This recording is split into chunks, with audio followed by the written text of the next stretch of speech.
Hi guys, welcome to my channel. So today is another day. This is episode 2 of our entrepreneur's journey. Today we'll be visiting one of my friends. Her name is Elsie.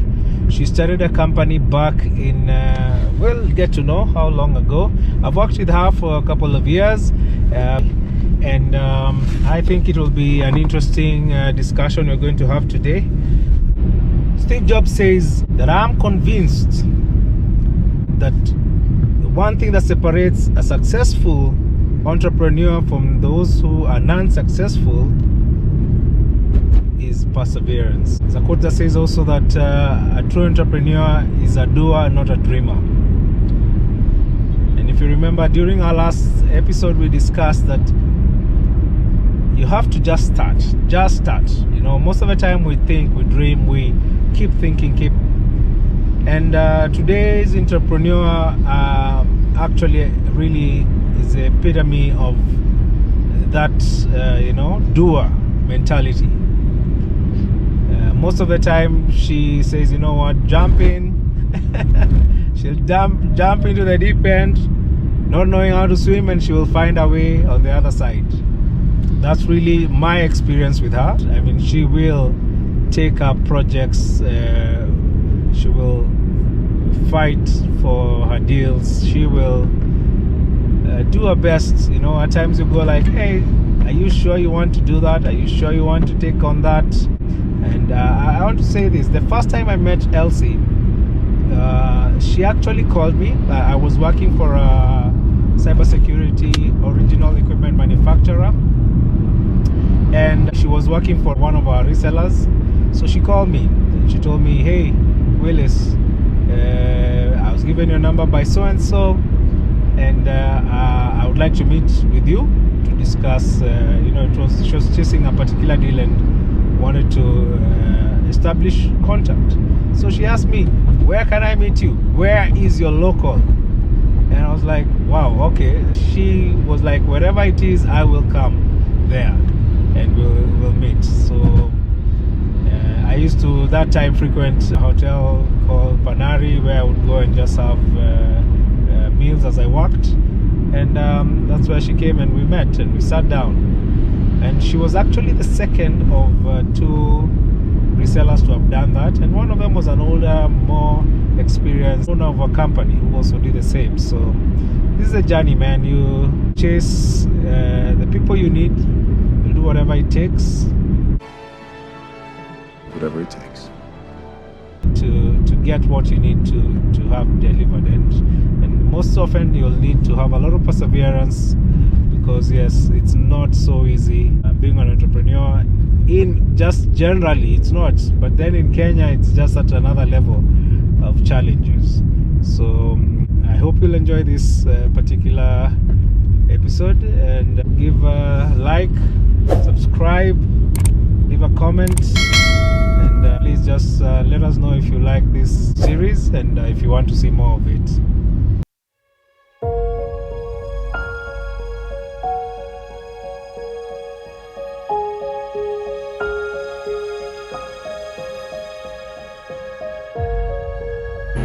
We are here to see Elsie. We've gotten to her floor. Awesome stuff.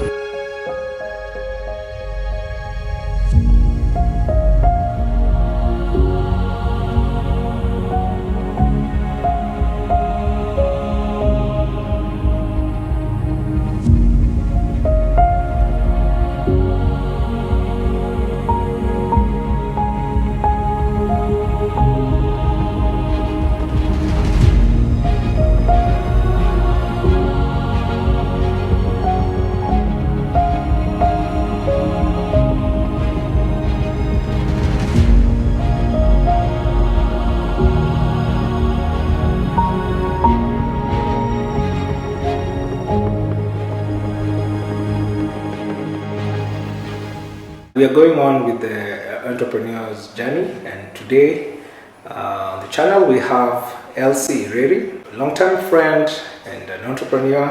It's good to get to know her background and what she does. She's a woman in tech, very enterprising young lady. And welcome to the channel, Elsie. We'd like to know just a bit about your family background. How many you are in your family? Where were you born? And just to find out if that had anything to do with your entrepreneurial journey. I was born in Nairobi. Lived in Nairobi all my life. The third one in a family of 4. I'm the only girl. Just normal family background. I mean, normal setup, nuclear family, mother and a father and the siblings. And is there anything in your family background that inspired you to the journey? Actually, it was my younger brother. Okay. By the time he was, I think, 23 or 22 years old, by then I was partly in campus and or just immediately after. As I was talking to him, he's in graphics and this designer things. So he told me that he had actually bought a piece of land, and the amount that he quoted, I was like, wow. So that was the main that really inspired me. I was like, he's younger than me and he's already bought a piece of land. But then I didn't even think any way in that direction, because either I was freshly in employment or earning so little. So that is, I think that is what really pushed me to think eventually that, it was easier and faster for somebody to get to some levels in life if you're self-employed as compared to being in employment. Okay, that's interesting. So in terms of your educational background, what did you study in campus, in high school, anything that actually inspired you? For us, the whole of my family members, when we got to standard 4 by then, we used to be taken to boarding schools. So when I was that tiny age, I was taken to a girls' boarding school somewhere in Embu, where my parents come from. So yeah, I think that is what led to being really independent from a word go, Yeah, so from the primary boarding school, again, I went to a high school boarding school. Then from there, I went to Catholic University. And if it influenced me wanting to be an entrepreneur, yes, through the education lifespan, yes, because I studied computer science at Catholic University, and I realized, it was so technical for me, and I didn't want to become maybe an engineer, like somebody to fixing admin and being a head of IT somewhere. That was not in my interest. So it's funny, because when I was in first year, I remember I changed courses like 2 times. First I was in BCom, then I realized I wasn't feeling it. And I remember one time I was walking around the campus, just taking a stroll after the breaks for the classes, and I asked one guy, what course do you think when somebody does, they would get money very fast? And the guy said, think anything to do with IT. Actually, he was taking BCom. We were in the same class, but he could see I was not really feeling the whole course. So when he said that, I remember, no, this was the first semester, and we already had started. The school fees had been paid, and the classes were ongoing. Already the cut-off time to change courses had been put. So when he said that, I went. Then he gave a precaution that, it's really tough because it's about mathematics and coding and all. Then I was like, but there'll be money at the end of it all, yeah? I like challenges. Yeah. That is how I am. So at that point, I just went to the registrar and told him that I walked into his office. I was this small, really tiny girl, and I don't know what age. And I walked to his office. He's wondering, okay, why would a student be wanting to see me? You're just a first year, I sat down and I first introduced myself. Then I told him I'm a student in BCom. I had gone with my file. Then I told him I wanted to change course. So he asked me what had made me think like that. Of course, I couldn't tell him about the money. So anyway, long story short, he agreed. So changing now from BCom to computer science. I go to a class, it's only like 80% is Jamas, it's guys. Then maybe some of them, I would ask them what grade they had in high school, and I'm a C student. I had a C plus in my high school. So most of them, they are A students and B and the strong Bs, And so the coding and the mathematics come in. Hey, my friend. and of course the parties and stuff for campus. And somehow now I started getting frustrated. At some point, I stopped going to the computer science classes and went back again to BCom. When I'm in the BCom class, I'm not feeling it. Yeah. When I come back to computer science, things are thick. I'm not getting anything. Yeah. And now it was towards the end of the semester. So I went back to the registrar and told him, fully now I've decided it's computer science. He told me, he just looked at me and said, you're the most confused first year, for this year, you're the most confused student. I don't know, he made a lot of noise. Then he asked me, what do you want to do? And I was like, okay, fine, I'll stick to computer science. And I left. So we did our first exams. Well, they were not hard. I mean, the first term, the first semester is not as hard as the rest, because it's basically introductions and all. So we get into the real things now, the subsequent semesters, and the party life of campus kicks in. And here I am. Well, I was not boarding. I used to go home every day as a day scholar at the university. My mom couldn't afford to pay for me the boarding, And again, she wouldn't. Even if she was able, she wouldn't do that because, as I said, I'm the only girl in the family. And of course, she was protecting me. She didn't want me to get into all the, that life, you understand? Yeah. Now that I wasn't boarding, but now come Fridays and Saturdays, we'll sneak out and go to clubs. And sometimes we'd have all this much fun, or maybe when the campus club planned maybe sessions outside Nairobi or something, it got to a point that I wasn't reading. Actually, I wasn't, and my grades were really bad. I remember, now this is between first year and second year. I remember at some point, one lecturer just embarrassed me in class and he said, if you hang out with Elsie, you'll never make it in life. Hey. Yeah, and I thank God he said that, because everybody laughed at me, all my classmates, and I'm not sorry, you guys, you all laughed at me, and it's okay. So at that point I was so low, I was feeling so bad, and I thank God I had an older lady friend who was, she was a mother and a neighbor back in Mombasa Road where we used to live, and where still my parents live. And I spoke to her about it. Then it was so hurtful when the lecturer said that, because everybody now started avoiding me, and it was really tough. At that point, I went back to the registrar again, and I told him I wanted to just stop that whole thing. I didn't want to read. I just told him I'll not come to campus again. I'll not attend classes anymore. Then he's like, hey, you're still the same. So I couldn't tell him the reason that I had made that decision, but for 2 weeks there, I had deferred my studies, and he was begging me, telling me, your fees has been paid.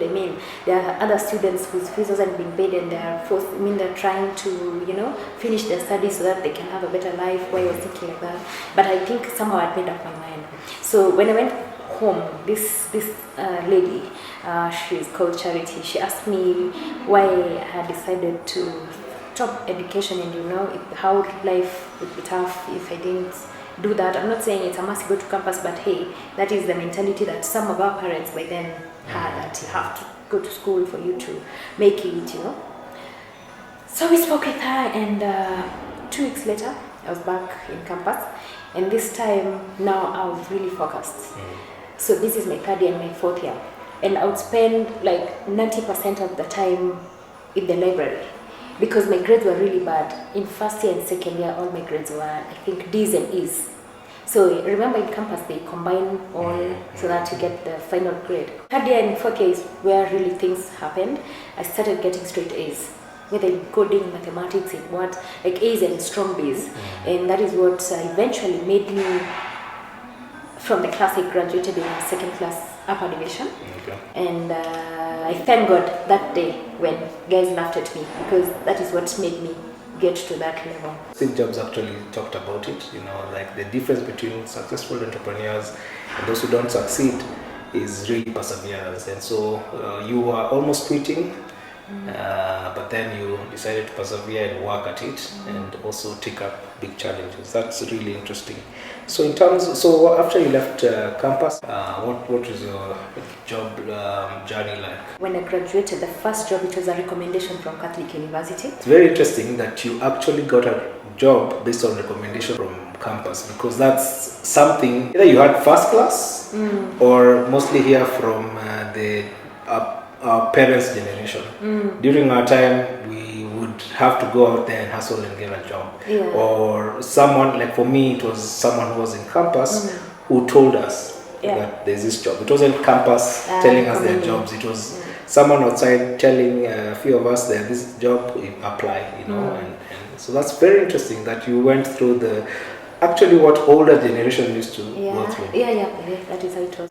I really thank the people that recommended me, and nobody wanted to take the job because it was a sales job. And what you know about sales is that, or what most people know is that it's the ones where maybe you stand in a supermarket selling water or something, and then you're paid at the end of the day maybe 50 shillings, We didn't know much about corporate sales. So I took the job because, again, I remember I said I didn't want to be the hardcore, the technical people, all this coding and being a programmer and all that. So I took the job. And that is where I learned the differences between the corporate sales. I learned to sell this ICT solutions. And so my first job was at AdNet Communications Limited. AdNet. That's a big coincidence because I was at AdWest. Yes, I remember and you mentioned. And that was many years. So that was my first job. For those who don't know about AdNet Communications, it's a subsidiary of Jamii Telecom, one of the big telcos at the ad group. So that was my first job. I was selling, and mostly I focused on structured cabling. I understood the basics of structured cabling solutions, just how you see a building and you can give a bill of materials based, for a whole structured cabling solution from end to end, to the core switching, to the routing, I understood it there. And I thought it was a tough job, but actually when you learn the basics.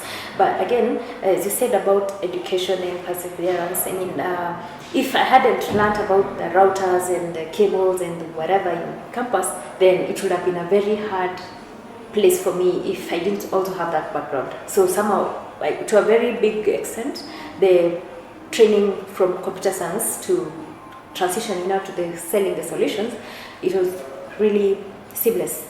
So after AdNet, I joined another company called iSolutions Associates, and that is where I learned about cyber security and security solutions. So at AdNet, I learned about structured cabling and all the systems about structured cabling. Then at iSolutions, I learned about cyber security, and that is, and then after iSolutions is when I joined Checkpoint Software Technologies Limited, where we met and became friends. But before that, I remember in between, when you were at Checkpoint and I was at iSolutions, I used to really push you to help me get through to Checkpoint, and it wasn't easy, but I'm very grateful to you that you gave the recommendations for me at Checkpoint, because it is after your recommendation that the regional director by then called me and interviewed me, and I got the job. Yeah, actually, there's a reason why I was willing to recommend you, because there are many, we were dealing with many partners, but you are one of the few who actually called me, and I saw the go-getter spirit where you're like, where do you normally, where's your local? I'll come to your local. I remember you one day calling me and you came all the way to Panari. And from then on I was like, okay, this lady, there's something very different from the other salespeople, and which I think was a very, so that's why when we were asked, all of us asked, and I wasn't the only one. Most of us were like, yeah, we know Elsie. Somehow, each of us had somehow interacted with you and felt, okay, she would do great. When I was at Checkpoint, already I started networking with a variety of customers through my journey in employment. So from AdNet, I knew quite a number of people in the industry, like the decision makers. At iSolutions, I got to know more. At Checkpoint, I even got to know more and better, and also the trainings that we got. And I felt the 8 to 5 kind of engagement, it never sat well with me, and I was thinking, I'm really pushing to do this, and if I was to do it for my own, the whole benefit would come to me. And of course, we all love money. I love money. I opened Secureline. I just registered it. I wasn't really pushing business through it, but somehow I opened it and forgotten about it. I knew at some point I really wanted to be self-employed. I was sure that by the time I got a family, I wanted to be in self-employment situation, because I really love to spend time with my family. So yeah, I think it was just automatic. It got to a point when I got my first baby, that was in 2018, I just decided, you know what, I'll not go back to employment again. And I had to make the decision. It was a tough time. Everybody was panicking. You're leaving employment when you've just gotten a baby. The baby is only 3 months old. How will you provide for the child? What if something happens and all that? But I already had my plans. So just left and rolled over to the business. I think this was Richard Branson who says, if they don't call you crazy, they think bigger. So that's a nice one. So it seems that that's exactly what was happening with you. Yeah. So tell us about Secureline and what your business actually entails. What do you do in terms of the business day-to-day running? So Secureline Technologies Limited it's a limited company. We offer cyber security solutions to corporates. We have just like a total of maybe 20 corporates, and still growing. That is what we do, cyber security solutions. We are certified under ICT Authority Category 1 for information security, and the other certifying bodies. We've done our certifications. Your current team? Around 6 people, 6 of us, not counting the accounting department, who we've not fully incorporated as part of the team. We're only owner. You're the sole proprietor. Yeah. Okay, so has it been what you dreamt it would be? Hey, business is not for the faint-hearted. I've gone through all kind of shifts financially. I've gone through a lot of emotional distress. It's just been tough. It is not easy, but it is doable.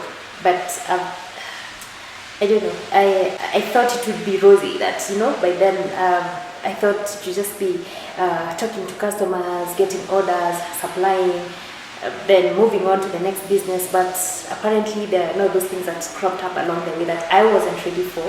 But I managed. So it's doable, but it's not an easy work. It's not easy. I think there's a quote or a meme I saw somewhere. If you want real character development, be an entrepreneur in Kenya. Yeah. So what are these character developments or challenges that you've actually seen? The fact that we sell to corporates, there are some things that you can't control.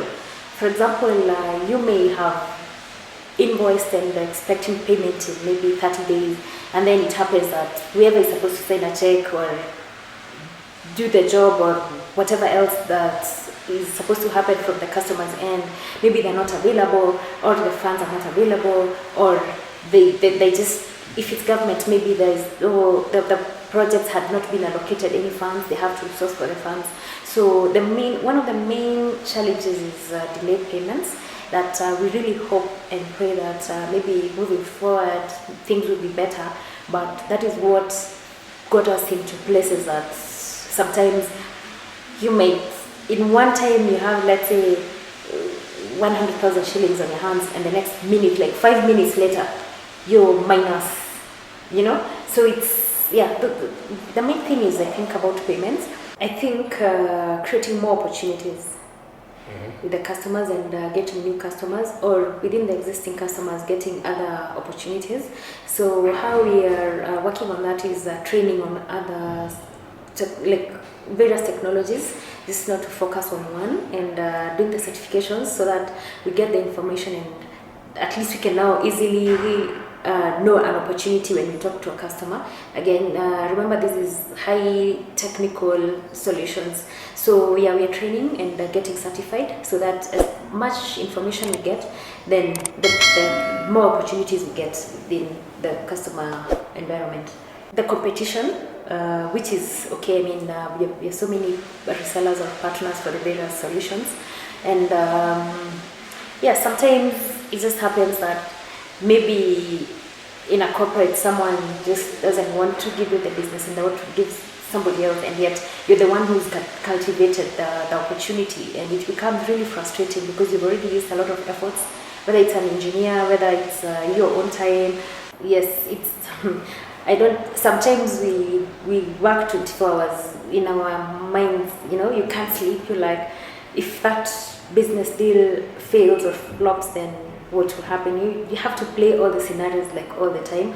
And I think sometimes I joke to some of my friends that if they were given like 1% of my thoughts, I mean, what's bugging me in my mind, then I don't think they could manage, because you're thinking you have all these bills to be taken care of, you know, you have your personal life to take care of, and yet if you just mess a bit, I mean, it's we don't have the time like 8 to 5, but thinking like really hard thoughts, it's 24/7. Okay. Because you have to keep planning, you have to keep, if something shifts, you have to shift with it, you know, it's you have to really always adapt, like every other minute, every other time you have to adapt. Things go wrong so many times. I think they go wrong more times than they go right. But yes, we have the freedom of time, but also the stress that comes with it. As you said, also sales, you know, they say it's the highest paying hard work you do and the lowest paying easy work you'll ever do. So meaning if you don't work, yes, you don't eat. Yes. In sales and in business. As you don't have the 30 days, the waiting for a paycheck or waiting, you know, so it's not guaranteed. Yes, it is not guaranteed. guaranteed. Yes, especially that. I mean, cash flows. Sometimes it's really draining, and you find yourself so stressed.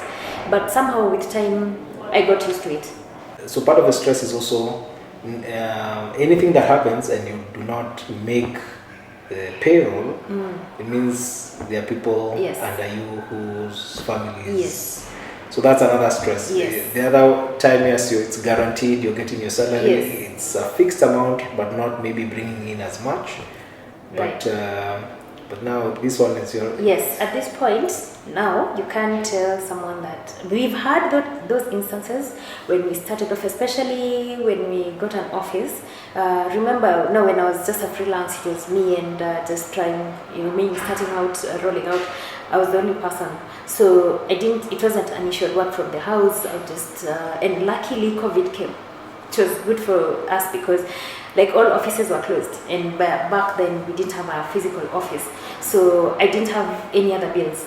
It was just buying, selling, paying your taxes, buying, selling, paying your taxes.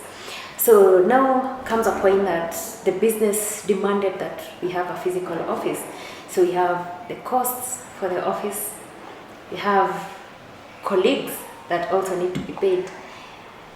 You can't explain to someone, you know, like for almost, even up until now, we've not yet gotten to a point that we have that really good cash flow. So I have to always think when I'm planning, for example, planning my life and my things, one of the top is now first, of course, my family, and then next Secureline and employees, and then others. So it's not easy at all. I mean, and again, I didn't have training, like I didn't know how to run a business, and I made many mistakes. Some of them were to employ friends that it's not bad, but after so much training, especially on some programs that we were in through Absa Bank, I learned that it's just a no-no. You can't have your friends working for you because at times there's so much misunderstanding. You might be paid, you might get maybe paid, let's say, take an example, you've just been paid 4 million shillings, you're supposed to pay a supplier maybe whatever amount of money. You're supposed to pay. You also have other supplies to do. Yeah. So it's not like when you get that pay, that check, that you can be able to sort everything, all the expectations. Or if it's not end of the month, then I'll not start paying you at that point. Yes. So there was that. There are people that also, I think, maybe misinformation, just like I was not informed. Yeah. They thought that when you just come in and a paycheck comes, it's, and then of course working with friends and people that you're really close with can really mess things up, because someone feels entitled. I might think, why, if Willis is doing well, they've made maybe 30,000 shillings in this deal, I feel entitled. I've been with you. You owe me, and it's not like that. A sale is as good as bringing a paycheck home, and of course there are targets to be met. So there was all that misinformation between myself and also the people that I worked with, and there was challenges which became really ugly. Situations that if I knew earlier would have been avoided, but now I learned, and I'm very careful. If it's business, then I keep a very big distance between friends and the colleagues. When we're working, we have to have boundaries. So yeah, those are some of the challenges and things that I learned. I am happy that I learned them early in the business, because we are still continuing to grow. So right now, as is, we are comfortable when with the team. Everybody knows what is expected of them. They understand about targets. They understand about delays, commissions, salary, and I'm glad that I'm with a team that most of them, they've also been maybe in business before, and some it worked, some it didn't, but they learned, they know, they understand. If we say that there'll be a delay in paying all of us, because I'm also on a payroll, if there's a delay, then we understand. We don't get emotional about things. And actually, this business, this kind of industry, if you put emotions, then it becomes very difficult. It is extremely difficult, because sometimes even them, I understand. Somebody might work in the office and they're so annoyed that something didn't go right, and I can't start blaming them and telling them that why are you angry at us, and all. But it's challenging. So when things don't go as expected, by now, we are a team that understand each other, and we talk openly, we discuss things openly. So yeah, it's about learning and rectifying where things didn't go right. So we are still there, but at least we are not where we were like 2 years ago. What routes have you taken to be able to finance your business, especially when you're facing such challenges with cash flow and the rest? Financing has been a real challenge. Remember that back then, when we didn't have an office, then it was not as hard, because there were no expenses, there were not much expenses. But right now, we have very good relationship with banks. We've gone openly to the banks and spoken to them, and also them, when they now started seeing a lot of in and out checks, payments from corporates, they came in, they offered to assist in terms of line of credit, and we've really gotten like 98% of help from our banks. Okay. So maybe challenges would come in if a customer delays to pay, but again, when you have a relationship with your bank, then it's very easy to just communicate, and you just agree and you follow up on that. So yes, financing has been a real challenge, but we are slowly getting out of that. If it was all challenges, I'm sure you'll not be still waking up in the morning to come to the business. So what wakes you up? What makes you get out of bed and come? What are the highlights of this journey for you? As I said, when we started, is that there are things, there's a life or a lifestyle or things that I could not afford when I was in employment, because you're there 30 days waiting for a fixed salary.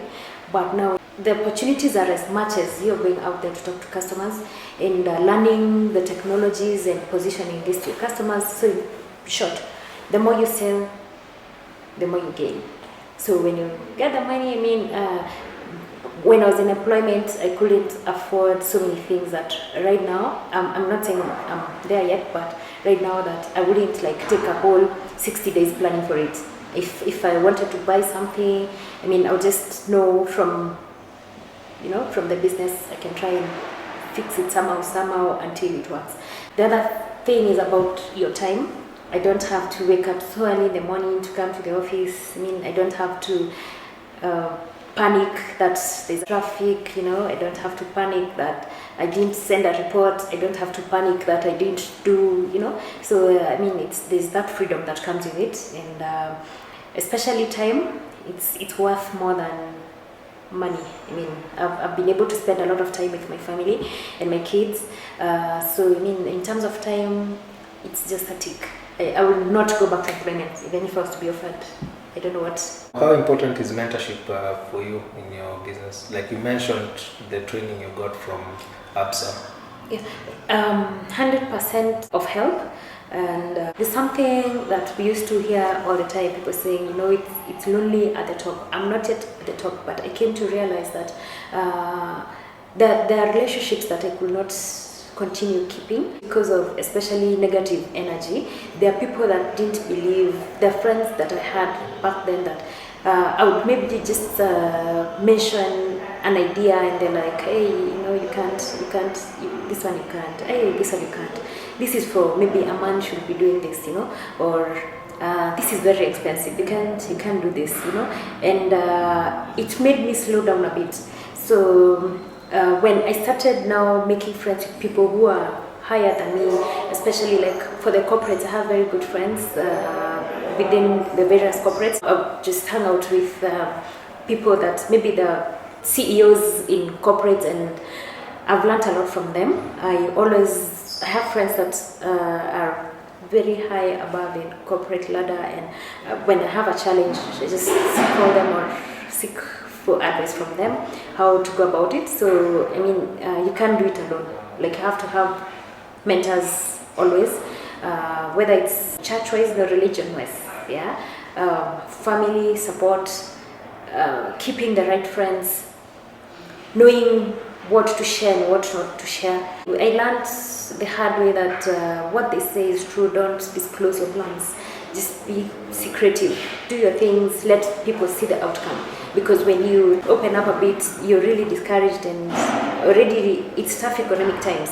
So when sometimes you tell somebody and then they bring you down, that it's not possible to achieve that goal. So it's about, yes, I have a couple of mentors and friends and people who really challenge me positively. So the ones that I have, they've really been of help. So what tips would you give someone who's considering this entrepreneurship journey, someone who's looking, and there are many reasons. It could be loss of a job, it could be not feeling fulfilled where they're working and employment doesn't make sense to them. Someone who's just left campus and considering, do I go to employment first or do I, so what tips, what advice would you give these guys? First is education. That is where you get all the basics.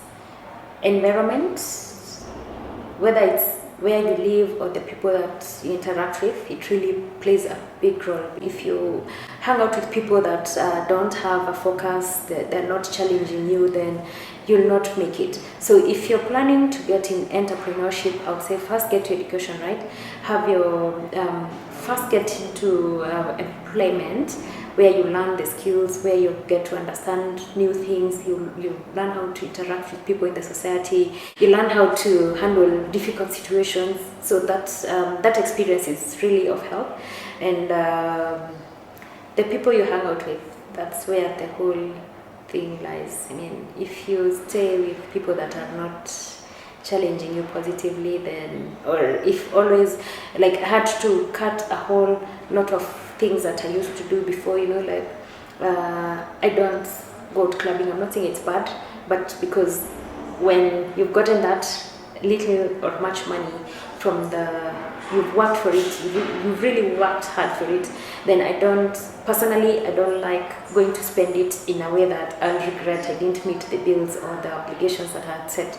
So I had to restrain myself from doing so many things, and that is what helped me to be somehow ahead of some of my peers. It's the whole idea of you associate with chicken, you'll be, picking from the ground. If you associate with eagles, then you'll fly even higher. Right. Okay, that's awesome. And this has really been very eye-opening. I hope that you guys are seeing this.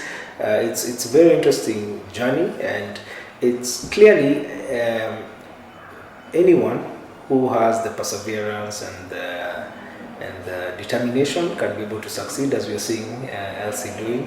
For me personally, I've seen her progressing. I know there's a time she had debt, school debt and stuff, and she was able to clear that and then excel. And she's still on a journey. She's not, as she said, not yet at the top, but she's enjoying the process of going up the mountain. So when you see the entrepreneurs, see them, maybe living in very nice places and driving big cars and all these things, people are looking and want to be at that top mountaintop. But as you can hear, the journey is not that easy. It's going up a hill.